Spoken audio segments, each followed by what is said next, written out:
Thanks for talking to us. Could you tell us a bit about what you went through? When I was 18 months, my mum passed away. Then when I was 9, my uncle passed away.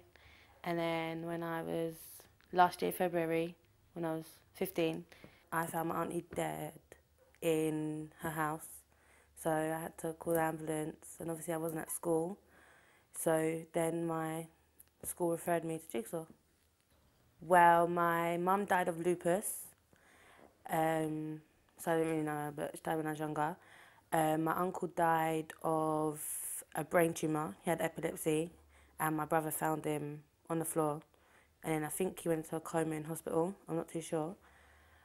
And then he passed away. And then my auntie, she had a blood clot, and it travelled up to her leg. It travelled up to her lungs and stopped her from breathing. She apparently she was ill that day.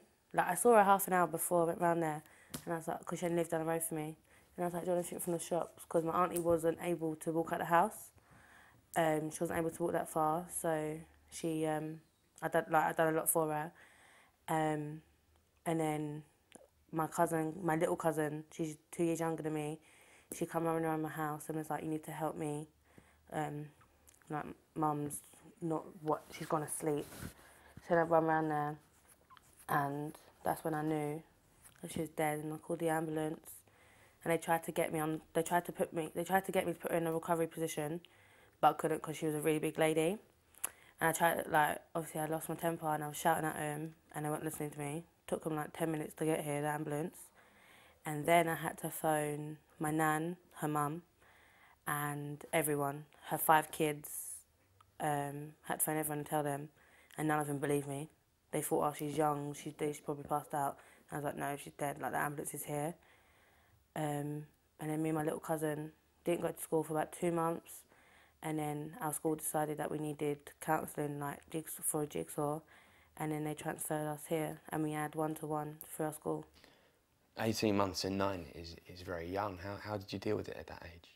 I didn't deal with it.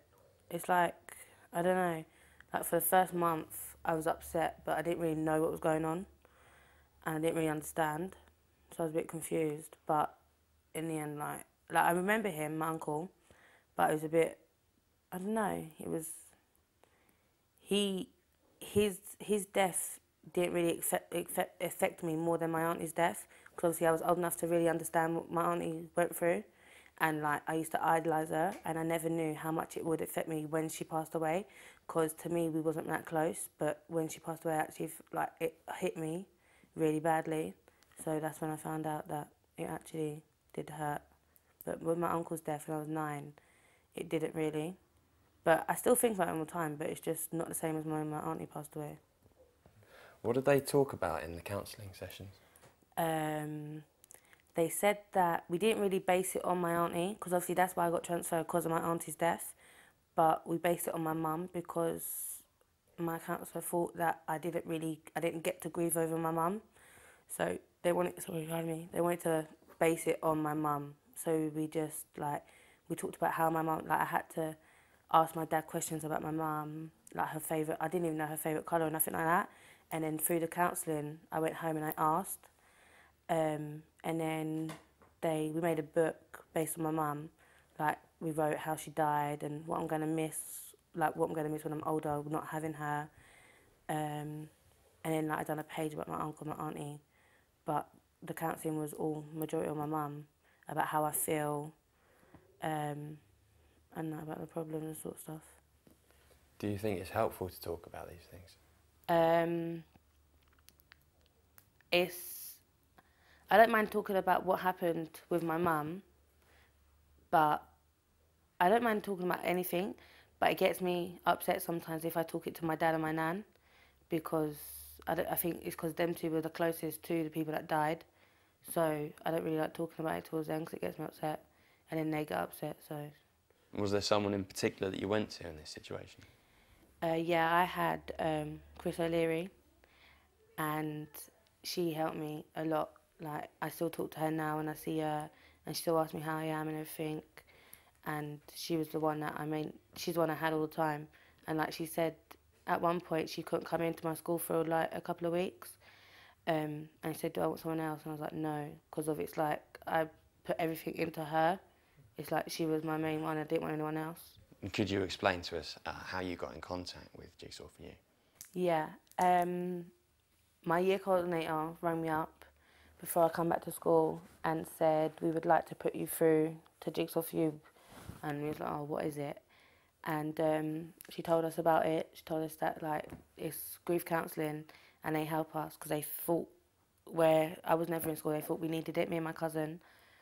And then she filled in the forms with us and then she sent it off, and then Chris O'Leary started coming to our school once a week with me and my cousin. Do you remember your first session? The first time she just wanted to she wanted to know my story and know what happened and that. And I told her, and she's like, oh, you've been through it all.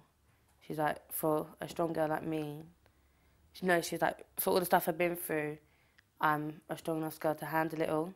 What do you think that you get from Jigsaw that you don't get from other places? I get heard and people listen to me and then they action on what I say.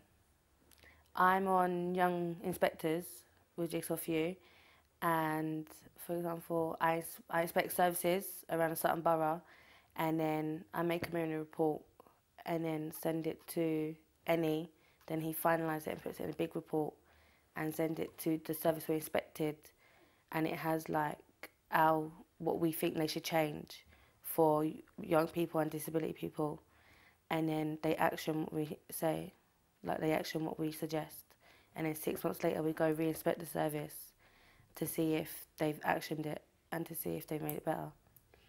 So you're getting heard by presumably some top people? Yeah, pretty much. If you were to recommend Jigsaw4u to a friend, say, what would you say about it? That they've helped me a lot through my grief, and they've helped me grow my confidence through Young Inspectors. What do you want to do in the future? I want to be a social worker.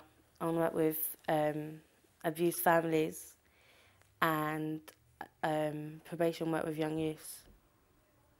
So it's the right path, I think, through you, Jigsaw. Absolutely. Good luck with that. Thank you very much. Thanks for talking to us. Thanks.